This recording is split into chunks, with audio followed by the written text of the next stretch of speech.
I was Rio. Now I am no more. My name, a whisper on the wind, a memory fading with each passing year.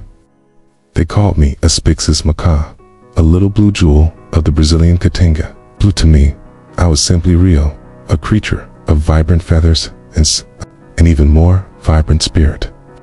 My story, they say, is one of tragedy, of loss, of an ending that should never have been. But it is also a story of beauty, of resilience, and of a love for a world that, in its haste, forgot to cherish its most delicate treasures. My earliest memories are a kaleidoscope of blues and greens. The sun-drenched canopy of the carabera trees, my home. The Caatinga, a land often misunderstood, was to me a symphony of life.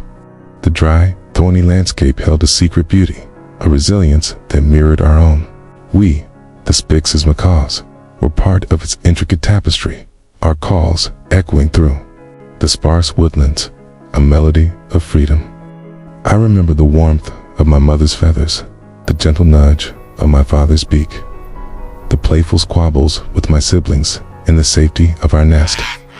We learned to fly amidst the rustling leaves, our wings catching the wind, a dance of pure joy. We learned to forage for the sweet seeds of the caraíba and the juicy fruits of the euphorbiaceae, our beaks strong and agile. Every sunrise was a promise, every sunset a peaceful lullaby. We were a family, a flock, a vibrant splash of blue against the ochre earth, living in harmony with the rhythm of our world. But then, a shadow began to creep across our sunlit world. It started subtly, a distant hum that grew into a roar. The trees, our ancient protectors, began to fall. Their cries, a mournful creak and crack, echoed in the silence that followed. Humans, with their strange machines and insatiable hunger, were encroaching. They called it progress, but to us, it was destruction. Our vibrant woodland galleries, the very heart of our existence, were shrinking, replaced by barren fields and dusty roads.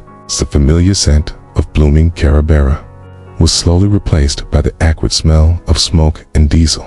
Fear, a cold, unfamiliar sensation, began to take root in our hearts. We flew further, searched longer, but the safe havens were fewer and further between.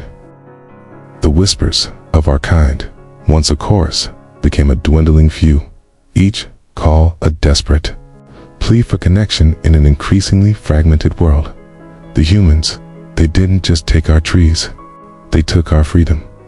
The pet trade, a cruel and insatiable beast, began to snatch our young from their nests, tearing families apart.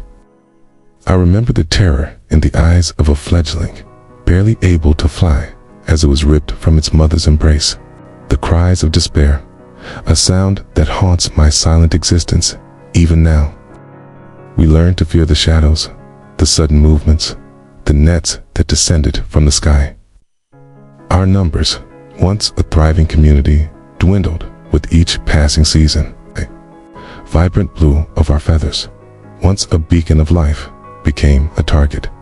We were hunted, not for food, but for novelty, for a fleeting moment of human amusement. The irony was bitter.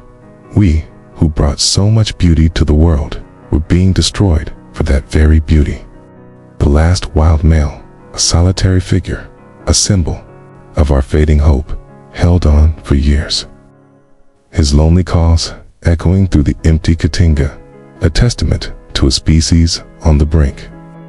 His story, his desperate search for a mate that would never come, is etched into the very fabric of my being. He was the last flicker of a flame that was destined to be extinguished. As our numbers dwindled, so too did the vibrant tapestry of our lives. The joyous communal flights, once a daily spectacle, became rare, hushed affairs. The playful chases through the branches, the shared meals of ripe fruit, the comforting presence of 100 blue wings against the setting sun. These became cherished memories, fading like the last rays of twilight. Loneliness, a profound and aching emptiness, settled upon us. We were social creatures, our very existence woven into the fabric of our flock. To be alone, to call out and receive no answer, was a torment far greater than any physical pain. Each lost voice was a piece of our collective soul torn away, leaving a gaping wound that refused to heal. The silence that descended upon the Katinga was not the peaceful quiet of nature, but a heavy, suffocating blanket, a shroud for a dying species. We watched, helpless, as our world shrank, as the familiar landmarks disappeared under the relentless march of human expansion. The river, once a source of life and a meeting place for all creatures, came a boundary, a barrier between what was and what was no more. The air, once filled with the sweet scent of blossoms and the earthy aroma of damp soil, now carried the metallic timps of machinery and the bitter smell of burning wood. Our senses, once attuned to the subtle nuances of our environment, were assaulted by the harsh realities of a world being reshaped without us. I remember the last days, a blur of fear and desperation. The sky, once our boundless playground, felt like a cage. The calls of our kind, once a symphony, were reduced to desperate cries, each one a plea for a mate, a family, a future that was slipping away. The last of us, those few who remained, were scattered, isolated, clinging to the fading hope of survival. Some were captured, taken from the wild to a new kind of existence. A gilded cage where survival was guaranteed, but freedom was a distant dream. They called it conservation, a noble effort to preserve what was almost lost. But for those of us who knew the boundless sky, the whispering trees, the wild embrace of the Katinga, it was a different kind of ending. We were no longer wild, no longer free. We were specimens, symbols of a past that was rapidly receding. The vibrant blue of our feathers, once a testament to life, became a poignant reminder of what had been lost. The echoes of our ancestors, their calls of joy and freedom, slowly faded, replaced by the sterile silence of captivity. We existed, but we no longer truly lived. The sun still rose and set, the moon still cast its silver glow, but the magic, the wild, untamed spirit of our kind had been extinguished. We became ghosts, haunting the memories of those who remembered our flight, our song, our vibrant presence in the heart of Brazil. Our world, once so vast and interconnected, became a series of isolated pockets, each one a shrinking island in a sea of human development. The familiar landmarks of our migration routes, the ancient trees where generations had nested, the hidden springs where we quenched our thirst, all were systematically erased. It was as if the very memory of our existence was being wiped clean from the face of the earth. And with each loss, a piece of us died too. The vibrant blue of our feathers, once a symbol of life and freedom, began to feel like a burden, a target for those who sought to possess us. We were not just losing our homes, we're losing our identity, our purpose. The wind, which once carried the joyous calls of our flock, now whispered tales of despair in the encroaching silence. We became experts in camouflage, not to hide from predators, but from the very species that claimed to be the guardians of this planet. The irony was a bitter taste in our beaks. The very beings capable of such profound creation were also capable of such profound destruction. We watched with a growing sense of dread as the delicate balance of our ecosystem unraveled, thread by thread. The insects we fed on, the fruits we cherished, the very air we breathed, all were tainted by the relentless march of human progress. Our songs, once a celebration of life, became a lament, a mournful echo of what was and what would never be again. The sun, which once warmed our feathers and fueled our flights, now seemed to mock us with its indifferent gaze, shining down on a world that was slowly forgetting the vibrant blue that once graced its skies. Extinction, the word itself, is a cold, hollow sound, a finality that chills even the memory of my vibrant existence. It is not merely the absence of a species, but the erasure of a story, a song, a unique thread in the intricate tapestry of life. For us, the Spix's, MACAW's extinction was a slow, agonizing fade, not a sudden, dramatic end. It was the gradual silencing of our calls, the slow dimming of our brilliant blue, the quiet disappearance of our shadows from the sun-dappled forest floor. We didn't vanish in a fiery cataclysm or a swift, merciful blow. We were loved to death, admired to oblivion, our beauty coveted until it became our curse. The hands that reached for us, that sought to possess our vibrant plumage, were the same hands that unknowingly choked the light from our forests, that poisoned the rivers, that fragmented our world until there was no world left for us to inhabit.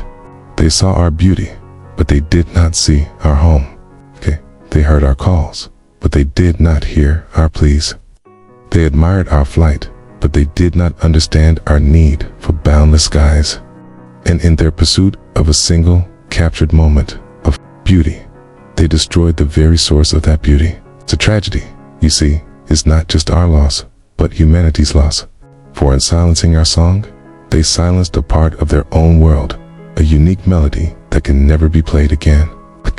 They lost not just a bird, but a lesson, a warning, a reflection of their own destructive potential. And now, in the quiet echoes of my non-existence, I wonder if they ever truly understood the magnitude of what they had done. And so, from the silence of my non-existence, I speak to you, humanity. You who hold the power to create and to destroy, to nurture and to neglect. My story, the story of the Spix's MACAW, is not just a lament for what was lost, but a fervent plea for what remains. Look around you, truly look. Do you see the vibrant tapestry of life that still surrounds you? Kate, the countless species, each a unique masterpiece, each playing an irreplaceable role in the grand symphony of existence. Or do you see only resources to be exploited, obstacles to be overcome, beauty to be possessed?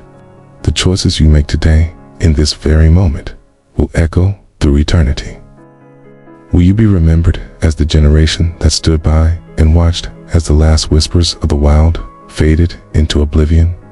Or will you be the generation that rose to the challenge, that understood the profound responsibility that comes with your immense power? The earth is not yours to conquer. It is yours to cherish, to protect, to share. Every tree you fell, every river you pollute, every species you push to the brink is a wound inflicted not just upon nature, but upon yourselves. For you are not separate from this world. You are an intrinsic part of it. You breathe, the water you drink, the food that sustains you, all are gifts from the delicate balance you so carelessly disrupt. Learn from our fate. Learn from the silence that now fills the Caatinga where our calls once soared. Understand that true progress is not measured by the concrete you lay or the wealth you accumulate, but by the health of the planet, the diversity of its life, and the harmony with which you coexist.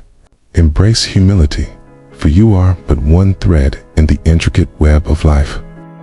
Embrace empathy, for every creature feels the sting of loss, the fear of annihilation. Embrace wisdom, for the lessons of the past are etched in the very landscape, waiting to be read. The beauty of this world is not an endless resource. It is a precious inheritance, a fragile flame that requires constant tending. Do not let the vibrant colors of life fade into the monochrome of memory. Do not let the songs of the wild be silenced forever. Do not let your legacy be one of regret, but one of reverence. For in saving the wild, you save yourselves. In protecting the voiceless, you elevate your own humanity.